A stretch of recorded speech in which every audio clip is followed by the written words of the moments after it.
और रोहिंग्याओं को डिपोर्ट करने के लिए बनेंगे होल्डिंग सेंटर। बॉर्डर इलाकों में बाड़बंदी की प्रक्रिया शुरू।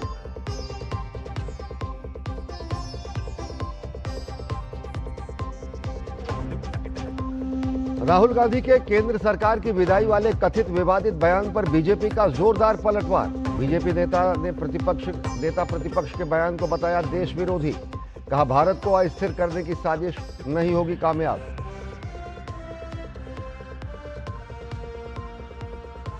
देश के कई हिस्सों में गर्मी का प्रचंड प्रहार। लू के थपेड़ों से लोगों का हाल बेहाल।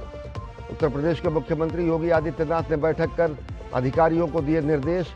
गांव शहर हर जगह निर्बाध बिजली आपूर्ति करें सुनिश्चित।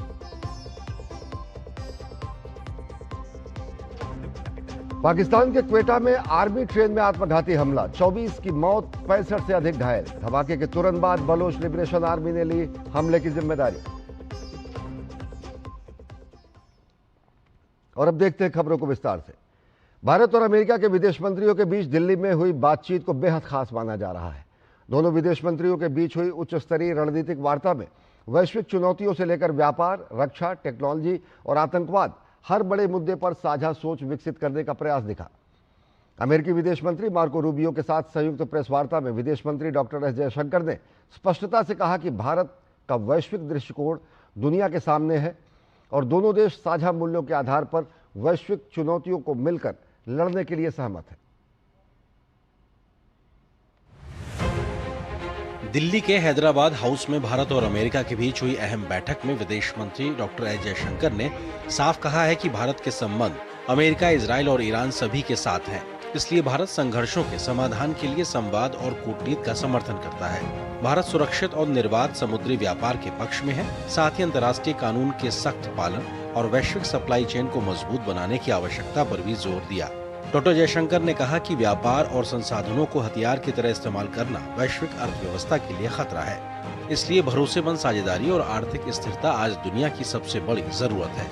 India would be one of the very few countries who has very good relations, very strong relations with the United States, with Israel, with Iran, and with the Gulf countries. So we have, and we have real interest there.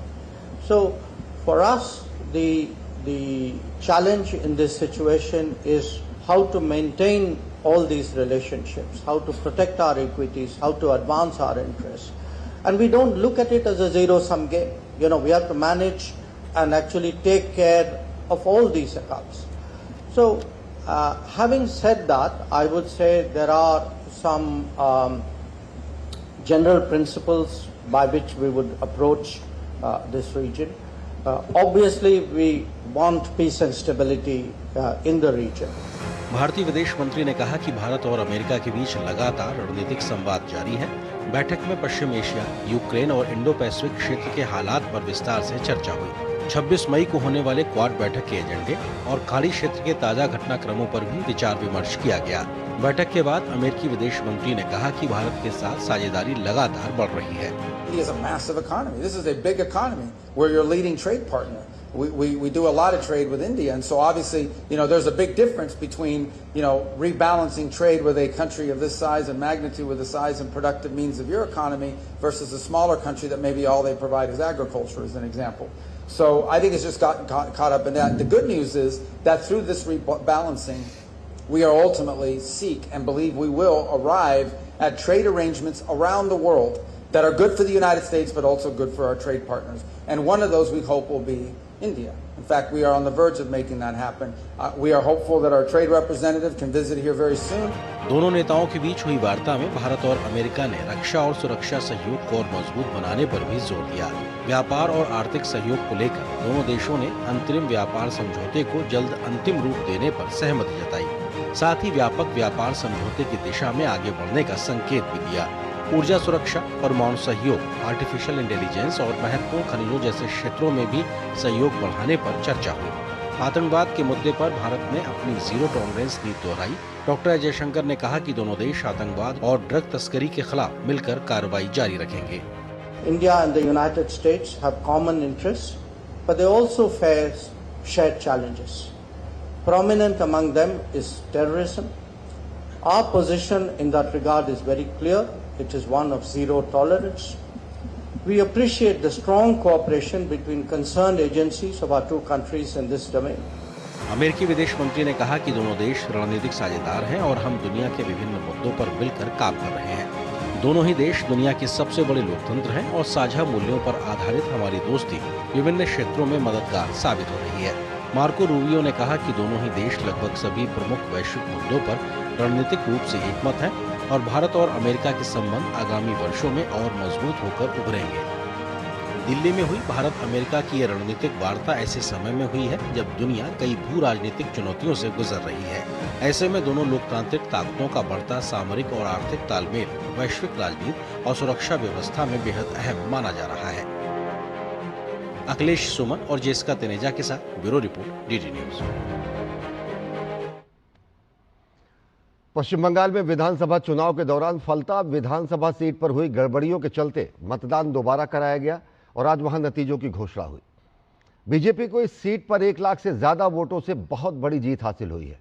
जीत के बाद बंगाल के मुख्यमंत्री शुभेंदु अधिकारी ने अभिषेक बनर्जी के diamond harbour model पर तीखा हमला किया। इस सीट पर 21 मई को हुई वोटिंग से पहले टीएमसी उम्मीदवार जहांगीर खान ने मैदान से हटने का ऐलान किया था। यह सीट टीएमसी के गढ़ के रूप में जानी जाती रही है, जो कभी अभिषेक बनर्जी की भी सीट हुआ करती थी। बंगाल वासियों को पसंद आ रही शुभेंदु सरकार, फलता सीट पर भी लगाई जीत की मुहर।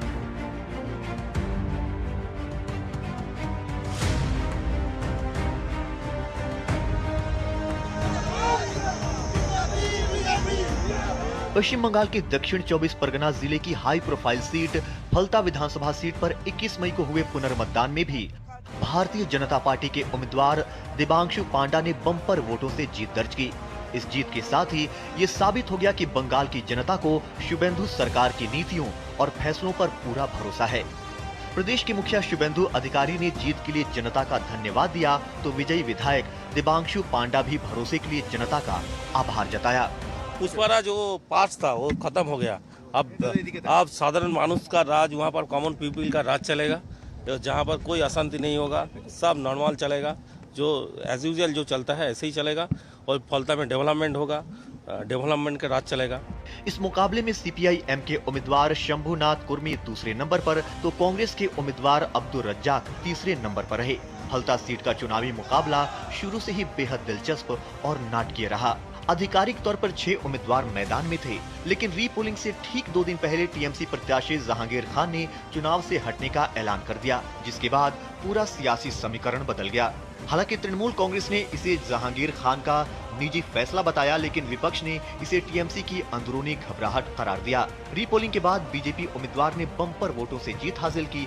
इस जीत के साथ ही पश्चिम बंगाल विधानसभा में बीजेपी की सीटों का आंकड़ा बढ़कर 207 तक पहुंच गया है। वहीं पश्चिम बंगाल में मंत्री अग्निमित्रा पॉल ने जहांगीर खान पर निशाना साधते हुए इसे जनता की जीत बताया।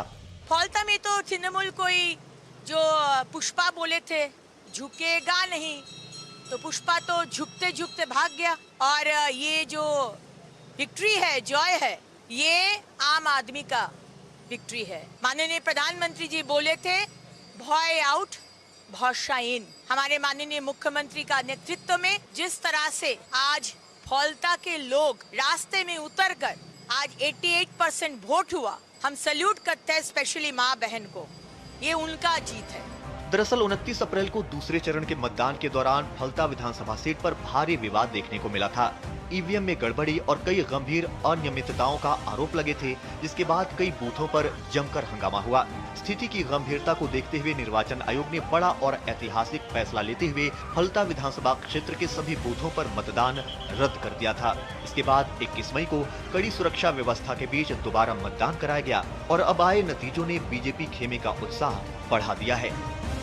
सौरभ दत्ता के साथ ब्यूरो रिपोर्ट, टीडी न्यूज। पश्चिम बंगाल के फलता विधानसभा सीट पर भाजपा प्रत्याशी ने बड़ी जीत दर्ज की है और इसके बाद प्रधानमंत्री नरेंद्र मोदी ने सोशल मीडिया प्लेटफॉर्म एक्स पर लिखा, फलता के लोगों ने बता दिया है लोकतंत्र की जीत हुई है और धमकी दबाव की हार हुई है। श्री देबांशु पांडा को फलता में रिकॉर्ड अंतर से जीत हासिल करने पर हार्दिक बधाई।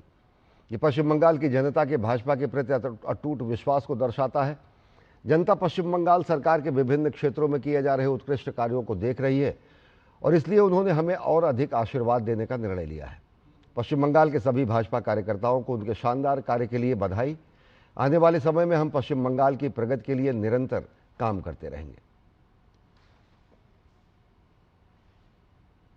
पश्चिम बंगाल में शुभेंदु सरकार लगातार एक्शन मोड में नजर आ रही है। सीमावर्ती इलाकों से अवैध घुसपैठ रोकने के लिए बाड़बंदी के काम को गति मिली है तो अवैध कब्जों पर बुलडोजर की कार्रवाई हो रही है। इस बीच बंगाल की बीजेपी सरकार ने राज्य में मौजूद अवैध घुसपैठियों के लिए हर जिले में होल्डिंग सेंटर बनाने का फैसला किया है। शुभेंदु सरकार के इस फैसले के बाद राज्य में सियासी बयानबाजी तेज हो गई है। ये 3 तस्वीरें बताने के लिए काफी हैं कि अगर राजनीतिक इच्छा शक्ति हो तो घुसपैठियों पर लगाम भी लगेगी, देश की सीमाओं को सुरक्षित भी किया जाएगा और जिन्होंने सियासी साठगांठ के दम पर अवैध कब्जे किए हैं उनकी अवैध इमारतों पर बुलडोजर भी चलेगा। कोलकाता में हुए बुलडोजर एक्शन के बारे में बताएंगे, लेकिन पहले बात घुसपैठियों के पक्के इलाज की कर लेते हैं। तुष्टीकरण के खाद पानी से तैयार हुई घुसपैठ ब्रिगेड के लिए सीएम शुभेंदु अधिकारी अब होल्डिंग सेंटर बनाने जा रहे हैं। केंद्र और राज्य सरकार ने बड़ा और ठोस कदम उठाते हुए फैसला लिया है कि हर जिले में अवैध घुसपैठियों के लिए होल्डिंग सेंटर बनाए जाएंगे, जिसके लिए राज्य के गृह एवं पर्वतीय मामलों के विभाग ने सभी जिलाधिकारियों को निर्देश जारी कर दिए हैं। केंद्रीय गृह मंत्रालय की गाइडलाइंस के आधार पर यह आदेश 23 मई 2026 को जारी किया गया, जिसमें स्पष्ट रूप से बांग्लादेशी और रोहिंग्या घुसपैठियों का जिक्र है। ये होल्डिंग सेंटर न सिर्फ अवैध रूप से रह रहे विदेशी नागरिकों को रखने के लिए होंगे, बल्कि सजा पूरी कर चुके लेकिन अभी तक डिपोर्ट न किए गए विदेशी कैदियों को भी यहां शिफ्ट किया जाएगा। ये वो आदेश है जिसके जरिए घुसपैठियों की शिनाख्त कर उनकी प्रत्यार्पण की प्रक्रिया को पूरा किया जाएगा। वहीं बांग्लादेशी घुसपैठिए और रोहिंग्या भारत में दाखिल न हो सकें, इसके लिए सीमा पर बाड़ेबंदी की प्रक्रिया भी शुरू कर दी गई है।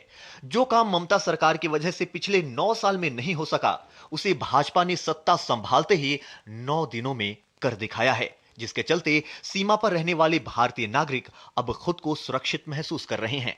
सरकार डिसीजन लिया 45 डेज के अंदर जो अधिग्रहण का काम चल रहा है वो खत्म करके वो फेंसिंग का काम टोटल खत्म कर देंगे। तो हम ग्रामवासी की तरफ से नया सरकार को बधाई देता हूँ। बहुत खुश है। बहुत ही जरूरी है। रात को हम लोग ठीक से चैन से सो नहीं पाते, क्योंकि अभी बांग्लादेश से कोई हमारा घर के जमीन से गुजरा तो बीएसएफ आके हमको जारी करता है कि आप जानते हैं सब कुछ, और रात को अगर गोरू फोरू बांध के रखते हैं तो वो लोग लेके चले जाते हैं। हमारा गांव का सुरक्षा लिए तरकटा नाकाबंदी हो ना देश का, उसके साथ गांव का सुरक्षा लिए बहुत जरूरी है। ये अच्छा काम किया। तो जो नया सरकार वेस्ट बंगाल गवर्नमेंट हुआ तो वो जो सीमांतो इलाका का जो आदमी है उसका सपना पूर्ण हो रहा है। स्थानीय लोगों की माने तो वो अपनी और देश की सुरक्षा के लिए 2017 से ही वे अपनी जमीन देने को तैयार थे, लेकिन ममता बनर्जी सरकार में वोट बैंक की राजनीति ने उनकी आवाज दबा दी। पश्चिम बंगाल के 9 जिलों में बीएसएफ ने कुल 127.32 किलोमीटर जमीन फेंसिंग के लिए मांगी थी, लेकिन ममता सरकार ने दिसंबर 2025 से मार्च 2026 के बीच महज 8 किलोमीटर जमीन ही सौंपी। लेकिन अब शुभेंदु अधिकारी सरकार ने 45 दिनों के अंदर पूरी जमीन सौंपने की घोषणा की है। पहले चरण में ही 27 किलोमीटर की प्रक्रिया शुरू हो चुकी है। गांवों में अधिकारी जमीन चिन्हित कर रहे हैं और ग्रामीण दस्तावेज लेकर खुद पहुंच रहे हैं, क्योंकि सवाल देश की सुरक्षा का है। जो नो ऑब्जेक्शन सर्टिफिकेट है वो कलेक्ट किया जा रहा है। ऑफिसर्स बैठे हुए हैं यहाँ पर, गांव वाले ग्रामीण बैठे हैं यहाँ पर। पहले ऑफिसर्स से बात करेंगे। हम लोग 10 टीम है आज काम कर रहे हैं पूरा बोनगा बीएलओ की तरफ से। गांव वाले कितने खुश हैं, कितने खुशी दे रहे हैं? खुशी दे रहे हैं सबको। हम लोग बोल रहे हैं तो सब जो डॉक्यूमेंट्स अवेलेबल है वो दे रहे हैं, जिनके पास नहीं है वो ओरिजिनल लेके आ रहे हैं, तो हम लोग उसी से काम चल रहे हैं अभी। हमारा जो ऑनरेबल मिनिस्टर है होम अफेयर्स का अमित शाह जी चुनाव के वक्त बताया था 45 डेज के अंदर बंगाल के जो बॉर्डर फेंसिंग का जो काम रुका हुआ था स्टेट गवर्नमेंट के वजह से वो काम 45 डेज के अंदर हो जाएगा। क्या दिक्कत होता था? इधर दिक्कत होता है, बांग्लादेश से जो अवैध रोहिंग्या है वो इधर आ जाता था, हमारा जो फसल वगैरह है वो काट के ले जाता था ना, और इधर गो तस्करी होता था। अभी तो जो तारकटा है जो फेंसी होगा तो चोरी भी रुक जाएगा। ठीक है, हम तो बहुत खुशी है। यहाँ पर जो चाषी आदमी है वो भी जमी देने के तैयार है। घुसपैठियों के साथ साथ अब उन दबंगों का इलाज भी शुरू हो गया है जिन्होंने सरकारी जमीन पर अवैध महल खड़े कर दिए थे। इन अवैध इमारतों पर बुलडोजर गरज रहे हैं, हथौड़े बरस रहे हैं। कोलकाता म्युनिसिपल कॉर्पोरेशन की टीमें लगातार एक्शन में हैं। बेलेघाट में तृणमूल समर्थित राजू नस्कर के 2 आलीशान मकानों पर बुलडोजर एक्शन हुआ और ये एक्शन ये साबित कर रहा है कि कोई भी प्रभावशाली व्यक्ति नियमों से ऊपर नहीं है। We are identifying. हम ऐसे अवैध भवनों की पहचान कर रहे हैं जिनका कोई रिकॉर्ड नहीं है, न ही विभाग से कोई अनुमति या मंजूरी ली गई है। हमने उन्हें नोटिस जारी किए थे लेकिन उनकी ओर से कोई जवाब नहीं मिला। ये पूरी तरह अवैध इमारतें हैं, इन्हें ऐसे नहीं छोड़ा जा सकता। इसलिए हमने ध्वस्तीकरण की कार्रवाई आगे बढ़ाने का फैसला किया है। Everybody knows. पश्चिम बंगाल में अब तुष्टीकरण का दौर खत्म और प्रशासनिक सख्ती का दौर शुरू हो गया है। सीमा पर कंटीले तार, हर जिले में होल्डिंग सेंटर और अवैध कब्जों पर बुलडोजर एक्शन पीएम मोदी के सुनार बांग्ला के लक्ष्य को हासिल करने के लिए अहम कदम है। ब्यूरो इनपुट के साथ पश्चिम बंगाल से सौरभ दत्ता की रिपोर्ट, डीडी न्यूज। पश्चिम बंगाल बांग्लादेश सीमा पर रहने वाले लोगों का करीब 9 साल पुराना इंतजार खत्म हो रहा है। राज्य में नई बीजेपी सरकार बनने के महज 9 दिनों के भीतर सीमा पर कटीले तार लगाने की प्रक्रिया तेज हो गई है।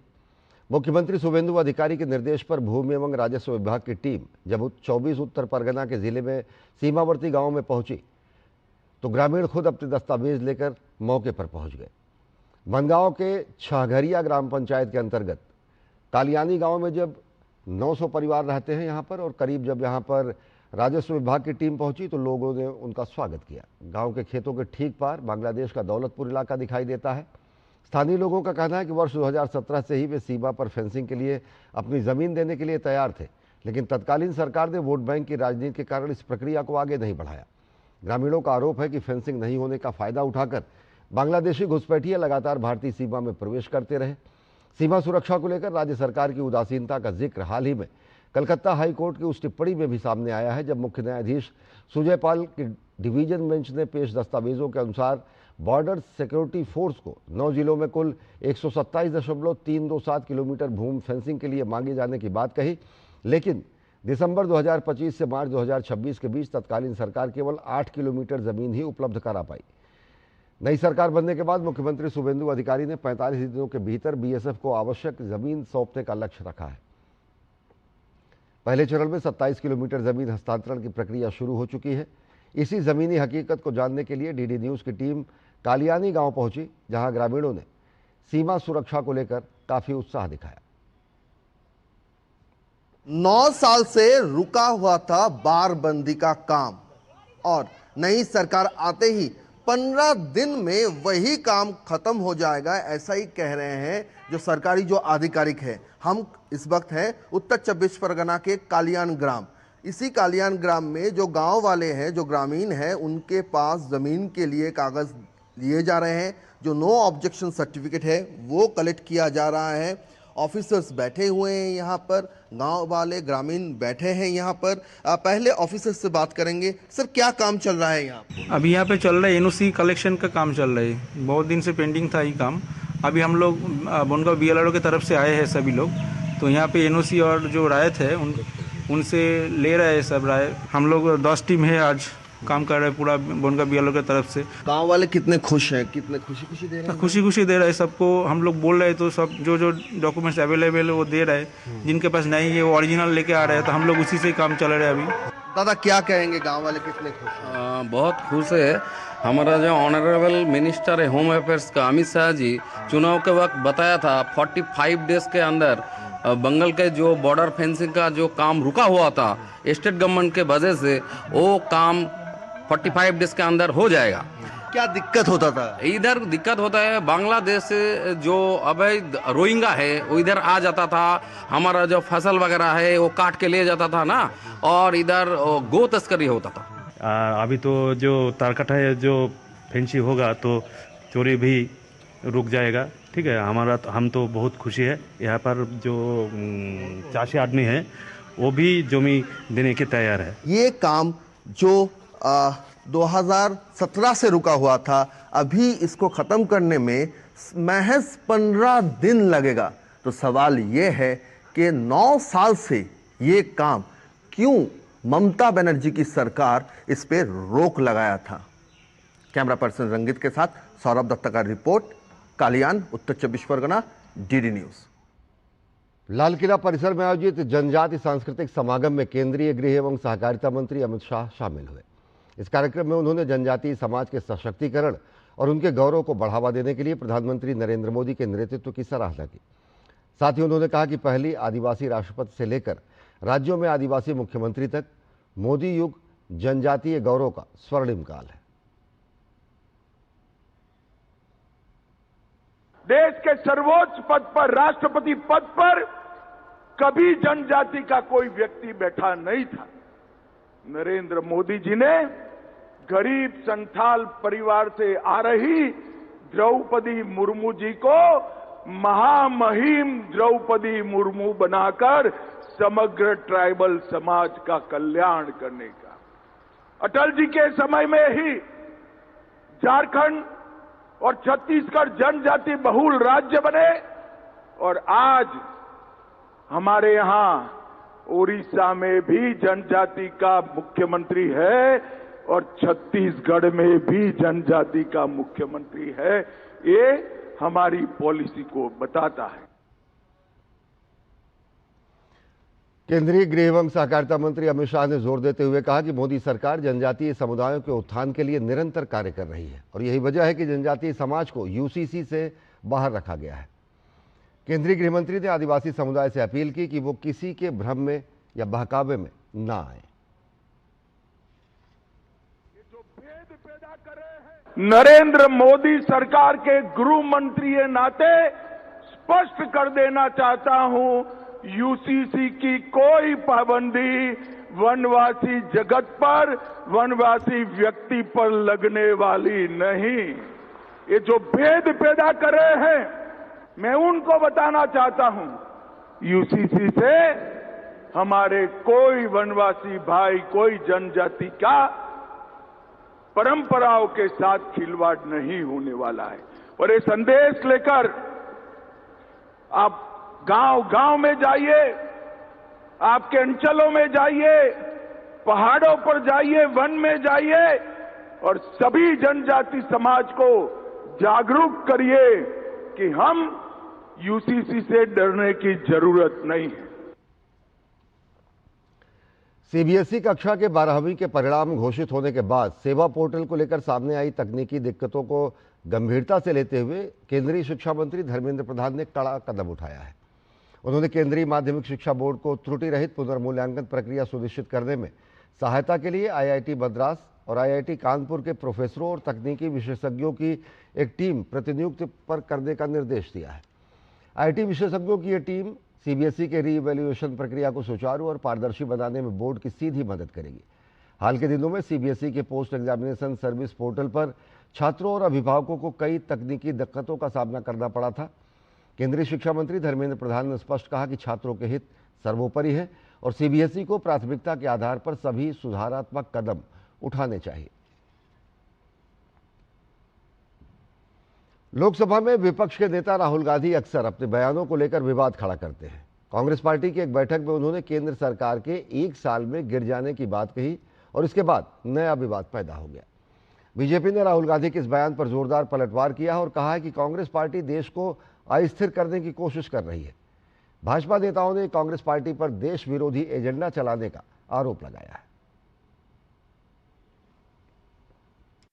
कांग्रेस नेता राहुल गांधी ने एक बार फिर विवादित बयान देकर राजनीतिक गलियारों में हलचल मचा दी है। सूत्रों के मुताबिक कांग्रेस की अल्पसंख्यक सलाहकार समिति की बैठक में लोकसभा में विपक्ष के नेता राहुल गांधी ने अगले 1 साल के भीतर केंद्र सरकार की विदाई तय है जैसा बयान देकर एक नए सियासी विवाद को जन्म दे दिया। इस बयान पर बीजेपी ने तीखी प्रतिक्रिया दी है। जहां बीजेपी सांसद सुधांशु त्रिवेदी ने जमकर हमला बोला, तो वहीं बीजेपी प्रवक्ता संबित पात्रा ने राहुल के बयान को देश विरोधी बताया। तो यूपी के उप मुख्यमंत्री केशव प्रसाद मौर्य ने कहा कि कांग्रेस के नेता ध्यान में रखें कि प्रधानमंत्री को जितनी गाली देंगे उतने ही कमल देश में खिलेंगे।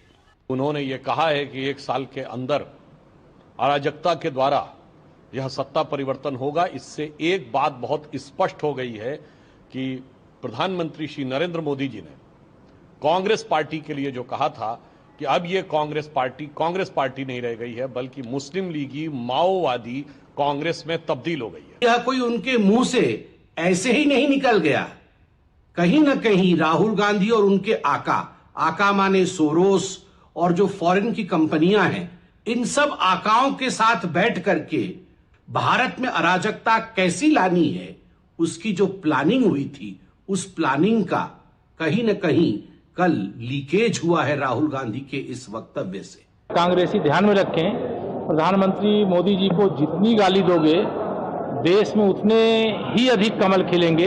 देश की जनता कांग्रेस से और कांग्रेस गैंग से बदला लेगी। राहुल गांधी के बयान पर केंद्रीय मंत्री पीयूष गोयल ने सोशल मीडिया पर राहुल गांधी को जमकर खरी खोटी सुनाई।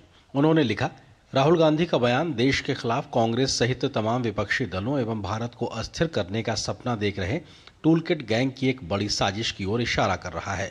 यह कोई साधारण बयान नहीं है, बल्कि देश में अराजकता फैलाने का गंभीर षड्यंत्र है। राहुल गांधी एंड कंपनी ने जब देख लिया कि यशस्वी प्रधानमंत्री श्री नरेंद्र मोदी जी को देश की जनता के हृदय से हटाया नहीं जा सकता और सीधी लोकतांत्रिक लड़ाई में भाजपा को परास्त नहीं किया जा सकता, तो अब वो देश में हिंसा फैलाना चाहते हैं।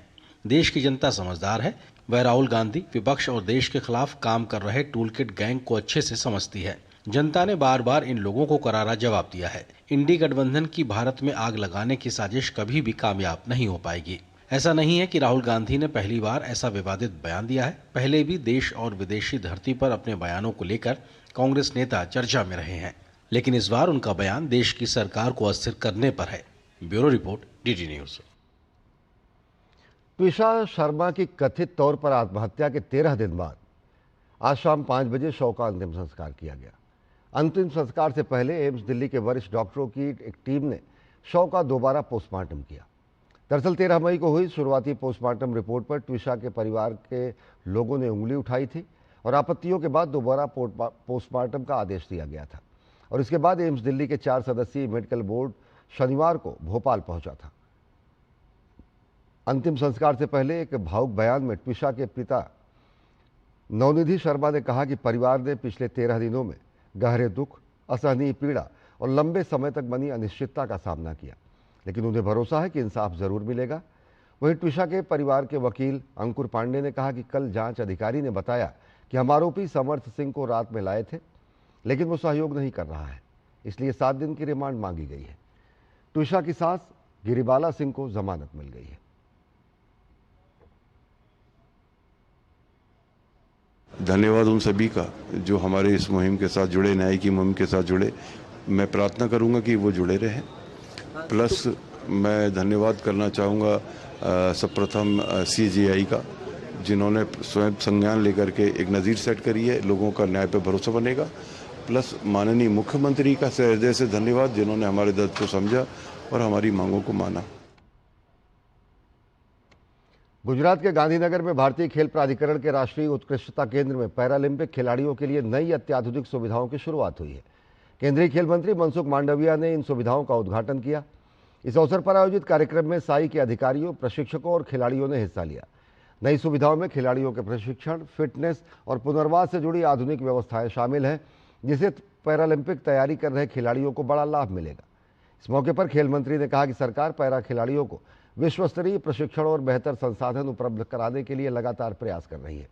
उन्होंने विश्वास जताया कि इन नई सुविधाओं से गुजरात सहित देश भर के खिलाड़ियों को बेहतर माहौल मिलेगा और वे अंतर्राष्ट्रीय स्तर पर भारत का नाम रोशन करेंगे।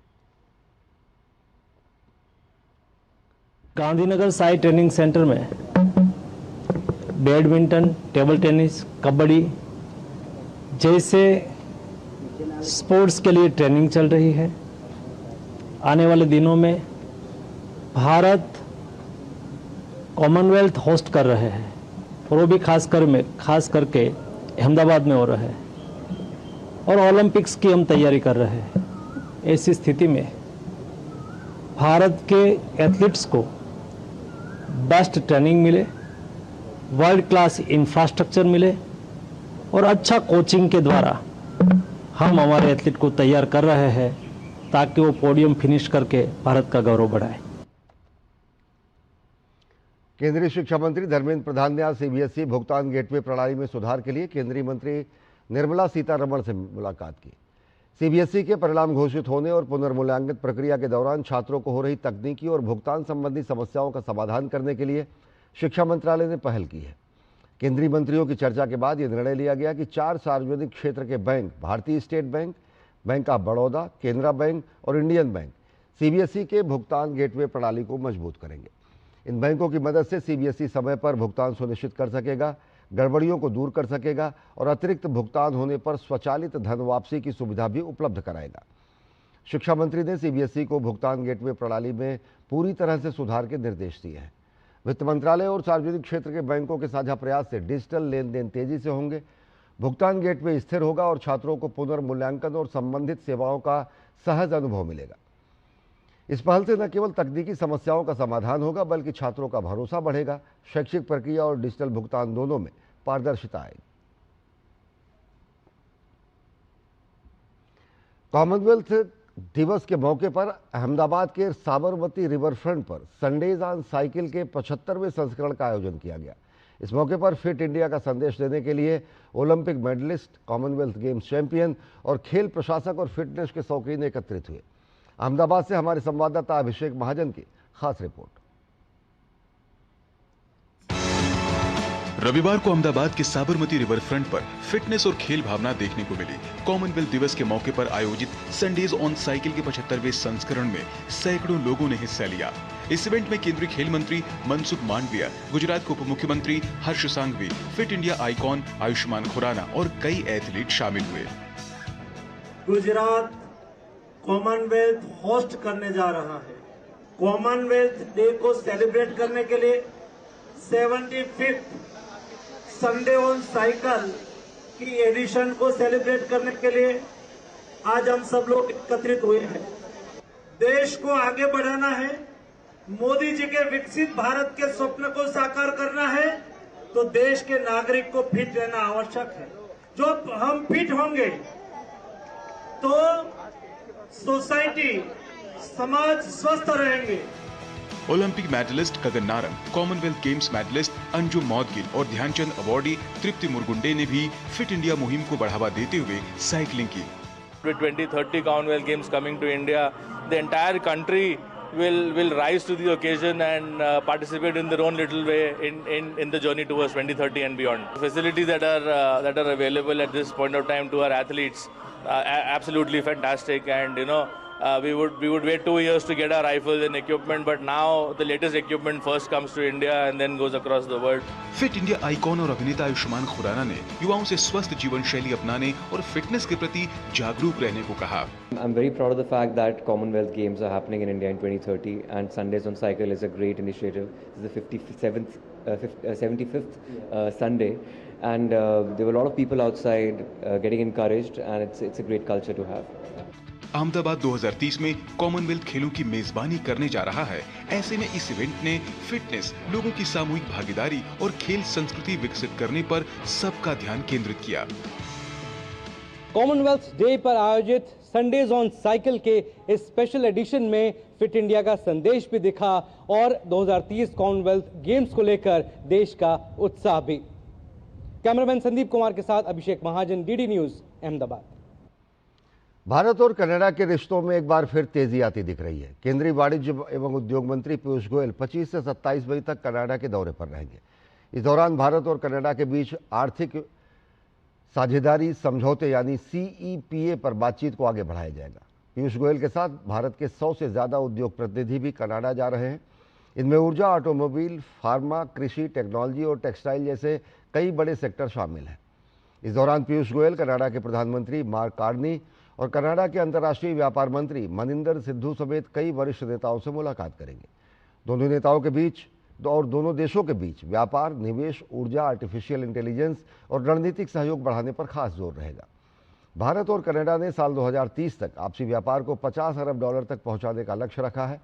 फिलहाल दोनों देशों के बीच कारोबार करीब $8 अरब का है। सरकार का दावा है कि ये दौरा भारत कनाडा संबंधों को नई गति देगा, आर्थिक साझेदारी को मजबूत करेगा और इस दिशा में बेहद अहम कदम साबित होगा।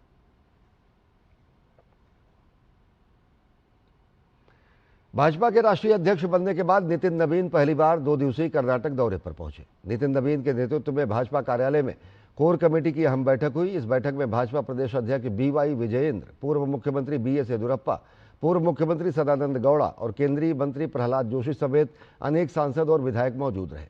बैठक में पार्टी संगठन को मजबूत करने, आगामी 2028 विधानसभा चुनाव को लेकर रणनीति पर भी चर्चा हुई। कोर कमेटी की बैठक के बाद मीडिया से बातचीत करते हुए नितिन नवीन ने कर्नाटक की कांग्रेस सरकार पर जमकर निशाना साधा।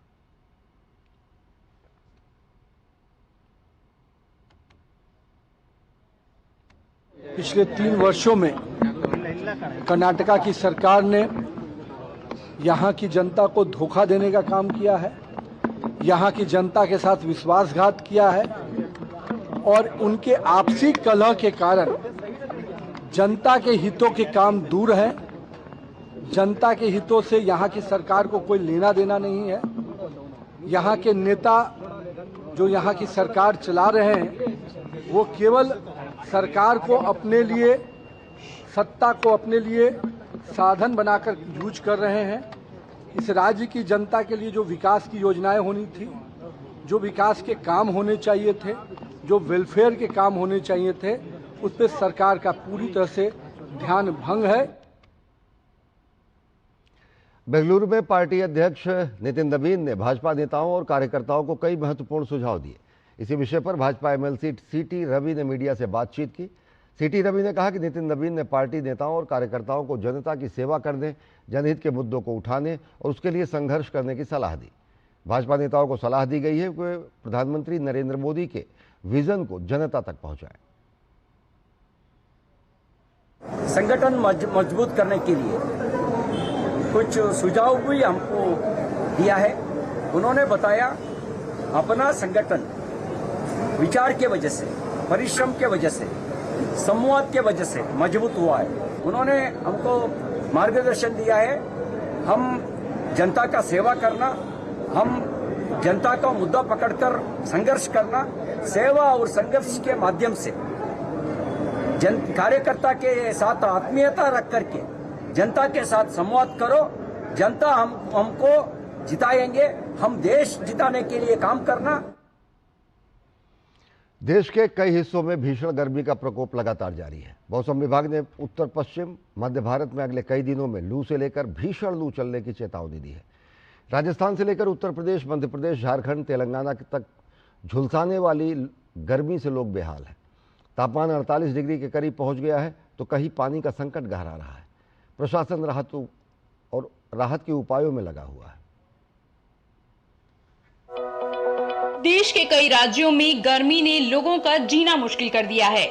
तेलंगाना में अब तक गर्मी और हीट वेव की वजह से 16 लोगों की मौत हो चुकी है। मौसम विभाग के मुताबिक 24 से 29 मई के बीच उत्तर पश्चिम भारत में भीषण लू की स्थिति बनी रह सकती है। पंजाब, हरियाणा, दिल्ली, राजस्थान और उत्तर प्रदेश में तापमान सामान्य से 3 से 5 डिग्री सेल्सियस अधिक रहने का अनुमान है। राजस्थान के जैसलमेर में हालात सबसे ज्यादा गंभीर बने हुए हैं। यहाँ तापमान 46 से 48 डिग्री सेल्सियस तक पहुँच गया है। दोपहर में जनजीवन लगभग थम सा गया है। राहत के लिए नगर निगम मुख्य सड़कों पर पानी का छिड़काव करा रहा है और सार्वजनिक स्थानों पर पानी और छाया की व्यवस्था भी की गई है। वर्तमान में जैसलमेर में या आसपास के सभी जो जिले हैं वहाँ गर्मी लगभग 45 से 48 डिग्री तक तापमान जा रहा है। सुपर एलिनो भी अपने बना हुआ है, तंत्र बना हुआ है। इसके कारण टेम्परेचर बहुत हाई है और हवा में बिल्कुल नमी बिल्कुल नहीं है, शुष्क है, इसलिए टेम्परेचर ज्यादा जा रहा है। एलिनो का जो इफेक्ट है इसमें मई के अंत में बनता है ये, और अभी 9 दिन 10 दिन टेम्परेचर अभी हाई रहेगा। यूपी में भीषण गर्मी को देखते हुए मुख्यमंत्री योगी आदित्यनाथ ने ऊर्जा मंत्री और बिजली विभाग के वरिष्ठ अधिकारियों के साथ बैठक की और प्रदेश में निर्बाध और गुणवत्तापूर्ण बिजली आपूर्ति सुनिश्चित कराने के निर्देश दिए। मुख्यमंत्री ने कहा कि आम लोगों, किसानों, व्यापारियों और उद्योगों को बिजली संकट का सामना न करना पड़े, इसके लिए सभी स्तरों पर लगातार मॉनिटरिंग की जाए। उन्होंने ऊर्जा विभाग से पूरी संवेदनशीलता और तत्परता के साथ काम करने को कहा। झारखंड की राजधानी रांची में गर्मी के साथ जल संकट भी गहरा गया है। कई इलाकों में लोग पानी के टैंकरों पर निर्भर हैं। स्थानीय लोगों का कहना है कि वर्षों से समस्या बनी हुई है, लेकिन समाधान अब तक नहीं हो पाया है। ये पानी की समस्या है, बाल बच्चा के लिए बहुत दिक्कत है। हम लोग अब लाने नहीं सकते हैं। ठेवना में दर्द रहता है तो दूर से लाते हैं, उधर से लाते हैं, नीचे से लाते हैं। 5 डिब्बा में क्या होगा पानी में? पहाड़ी क्षेत्र में तो हमें इतना ही बोलेंगे, पानी का समस्या ही समस्या है कि पूरा क्षेत्र में ही समस्या है। यहाँ तक तो टैंकर भी आता है, बहुत जगह टैंकर भी नहीं जा पाता है। हम यही बोलेंगे कि सब जगह टैंकर पहुँचाया जाए और सबका पानी का मसला हल किया जाए। भीषण गर्मी का असर सिर्फ इंसानों पर ही नहीं, जानवरों पर भी पड़ रहा है।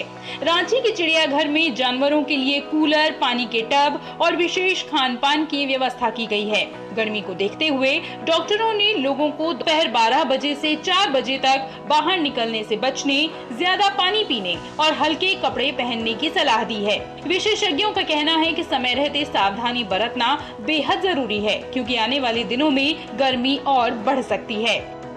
Bureau report, DD news. अमेरिकी राजधानी वाशिंगटन डीसी एक बार फिर सुरक्षा अलर्ट वहां पर गूंजा और वहां पर एक व्यक्ति ने अंधाधुंध फायरिंग की, और वो भी सबसे ज़्यादा सुरक्षित माने जाने वाले व्हाइट हाउस के पास। लेकिन सीक्रेट सर्विस के तत्पर कार्रवाई में हमलावर को तुरंत मार गिराया गया। दुनिया की सबसे सुरक्षित माने जाने वाली इमारतों में शामिल है व्हाइट हाउस, और उस समय राष्ट्रपति डोनाल्ड ट्रंप परिसर के अंदर मौजूद थे। लेकिन सीक्रेट सर्विस की त्वरित कार्रवाई ने संदिग्ध को तुरंत निपटा दिया। संदिग्ध हमलावर 21 वर्षीय नेसिर बेस्ट ने रिवॉल्वर से कई राउंड फायरिंग किया और उसके बाद सुरक्षा एजेंसियों ने उसे तुरंत निष्क्रिय कर दिया। जवाबी फायरिंग में वो घायल हुआ और बाद में अस्पताल ले जाते समय उसकी मौत हो गई। दुनिया की सबसे सुरक्षित माने जाने वाली इमारतों में से एक व्हाइट हाउस के बाहर हुई अंधाधुंध गोलीबारी ने सनसनी मचा दी है। वॉशिंगटन डीसी में हुई इस घटना ने सुरक्षा एजेंसियों को अलर्ट मोड पे ला दिया है। घटना के वक्त राष्ट्रपति ट्रंप व्हाइट हाउस में मौजूद थे, लेकिन सीक्रेट सर्विस की त्वरित कार्रवाई ने खतरे को कुछ ही मिनटों में खत्म कर दिया।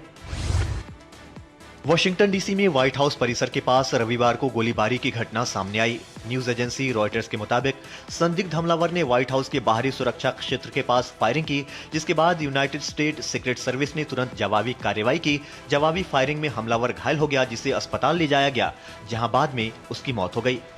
घटना 17 स्ट्रीट और पेंसिल्वेनिया एवेन्यू नॉर्थ वेस्ट के पास हुई, जो व्हाइट हाउस कॉम्प्लेक्स के ठीक बाहर का इलाका है। अधिकारियों के मुताबिक हमलावर की पहचान 21 वर्षीय नेसिर बेस्ट के रूप में हुई है। बताया जा रहा है कि उसने रिवॉल्वर से कई राउंड फायर किए, लेकिन सुरक्षा एजेंसियों ने कुछ ही सेकंड में उसे निष्क्रिय कर दिया। गोलीबारी के तुरंत बाद पूरे व्हाइट हाउस परिसर को लॉकडाउन कर दिया गया। सीक्रेट सर्विस की स्नाइपर टीमें छतों पर तैनात की गई और सुरक्षा घेरा और मजबूत कर दिया गया। अधिकारियों ने पुष्टि की कि राष्ट्रपति ट्रंप और उनका परिवार पूरी तरह सुरक्षित हैं। कुछ समय बाद हालात सामान्य होने पर लॉकडाउन हटा लिया गया। व्हाइट हाउस अमेरिका के राष्ट्रपति का आधिकारिक निवास और दुनिया के सबसे सुरक्षित परिसरों में से एक माना जाता है। यहीं से अमेरिका के कई बड़े रणनीतिक और वैश्विक फैसले लिए जाते हैं।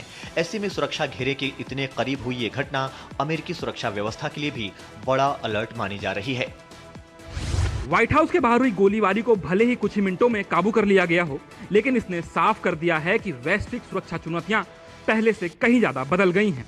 दुनिया की सबसे सुरक्षित सत्ता संरचनाएं भी इस कारण से हर पल चौकन्ना रहने पे मजबूर हैं, जिस वजह से सुरक्षा एजेंसियों की त्वरित प्रक्रिया पहले से कहीं ज्यादा अहम हो गई है।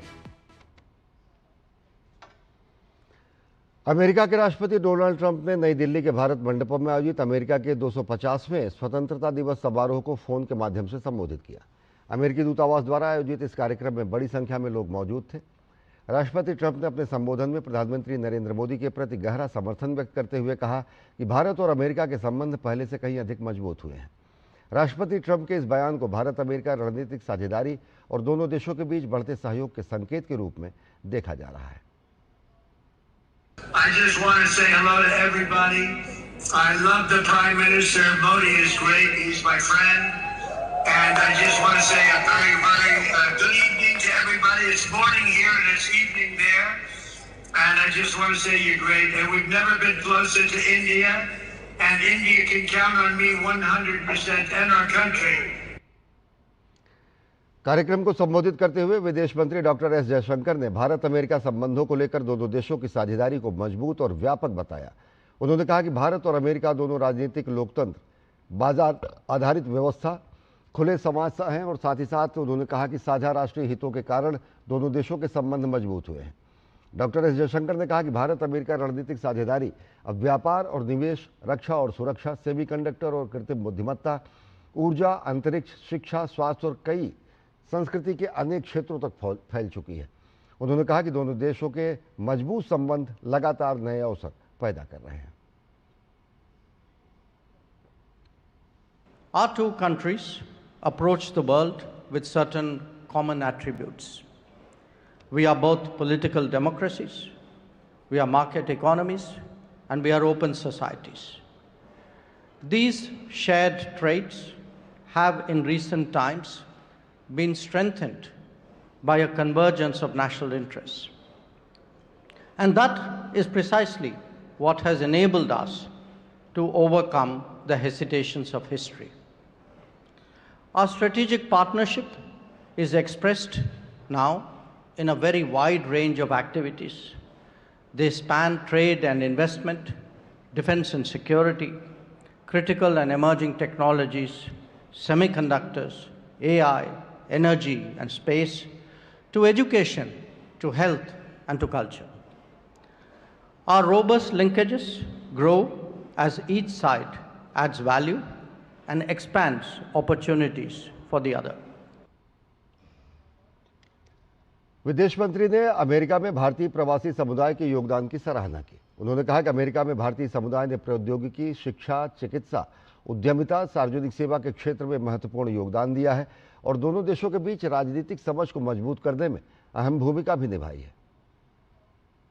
The Indian diaspora in the United States has contributed enormously to American society across technology, academia, medicine, entrepreneurship, and public service. It has helped build political understanding between our two nations and remains a living bridge. Secretary Rubio, Ambassador, friends, it is widely recognized that the world is now in an era of transition. This actually makes the case for our relationship even stronger. Rashtrapati Bhavan में कल पद्म पुरस्कार दिए जाएंगे। अलग अलग क्षेत्रों में उत्कृष्ट कार्य करने वाले लोगों को भारत सरकार पद्म पुरस्कार से सम्मानित करती है। पिछले कुछ वर्षों में जिस तरह से सरकार ने जमीनी कार्य करने वाले लोगों को सम्मानित किया है, उसे लेकर पद्म पुरस्कार विजेता काफी प्रसन्न हैं। दूरदर्शन न्यूज ने अलग अलग क्षेत्रों में पद्म पुरस्कार के लिए पुरस्कृत किए जाने वाले लोगों से बातचीत की। In the recent past, during last 10 years or so, Government of India has been recognizing many unsung heroes across the country, working silently in various fields and contributing to our country's growth and development. I am grateful that Government of India has recognized my efforts towards reforming higher education in India. सरकार का धन्यवाद करते हैं कि उन्होंने जन सेवा करने वाले लोगों को उत्साहित किया है। इसको देख कर के और लोगों को उत्साह मिलेगा और ऐसे कमज़ोर तबके की हमारे दिव्यांग बच्चों की सेवा के लिए लोग उत्साहित होंगे। तो सरकार का भी बहुत बहुत धन्यवाद। भारत सरकार ने हमारी ये मध्ययुग की कला आख्यान परंपरा प्रेमानंदीय वो कला का गौरव किया। मध्यकालीन में नरसिंह भक्त हो गया, उनका गौरव किया, गुजराती भाषा का गौरव किया। इससे हमें बड़ा आनंद होता है। आज लगता है कि आज तो हमारी ये दिवाली है। बस भारत सरकार का हम अभिनंदन करते हैं। Like to thank the government and the whole family is very proud of it. बहुत बढ़िया है कि the government is really recognizing people. So it's wonderful and it is an honor. एक एक्टर को सबसे ज़्यादा अच्छा तभी लगता है कि जब प्रेक्षक उन्हें मिलते हैं। ये एक कला ऐसी है। भारत सरकार मेरा प्रेक्षक रहा, उन्होंने मुझे मेरा काम देखा होगा तभी तो मुझे बुलाया होगा। बहुत बहुत बहुत अच्छा लगा, बहुत अच्छा। इन दिनों दुनिया में इबोला वायरस चिंता का सबब बना हुआ है, लेकिन भारत के लिए चिंता की कोई बात नहीं है क्योंकि ये वायरस भारत से दूर अफ्रीकी देशों में है। लिहाजा सरकार ने अफ्रीकी देशों की यात्रा करने वालों को सतर्क रहने को कहा है। अच्छी बात यह है कि भारत ने एक बार फिर अच्छे पड़ोसी का फर्ज निभाते हुए मदद का हाथ बढ़ाया है। इस रिपोर्ट के जरिए जानिए और समझिए कि इबोला नाम की ये बीमारी और इसके प्रभाव क्या है।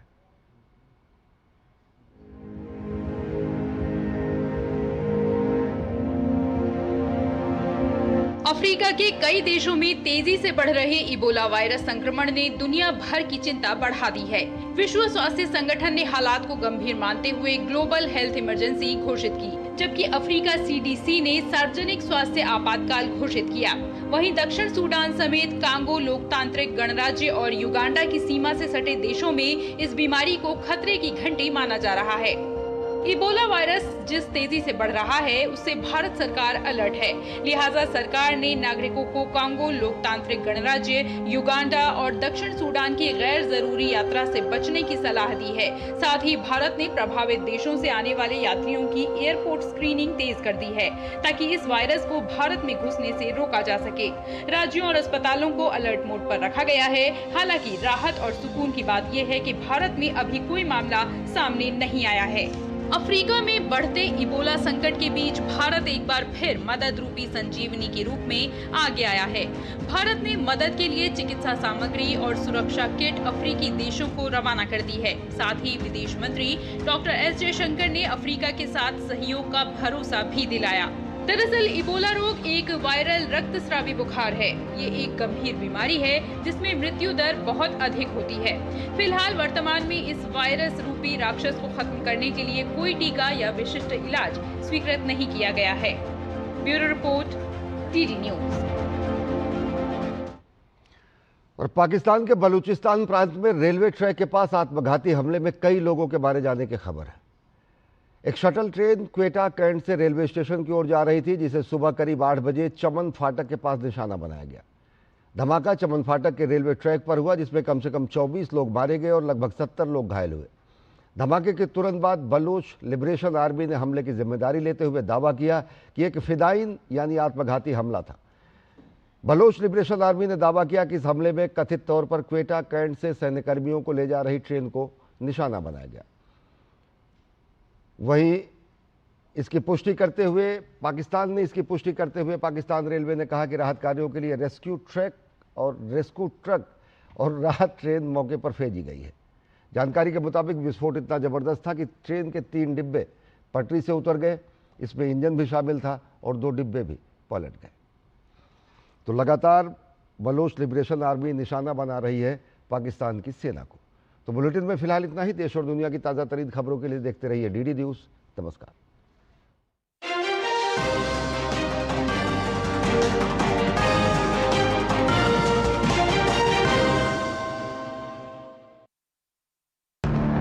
स्वामी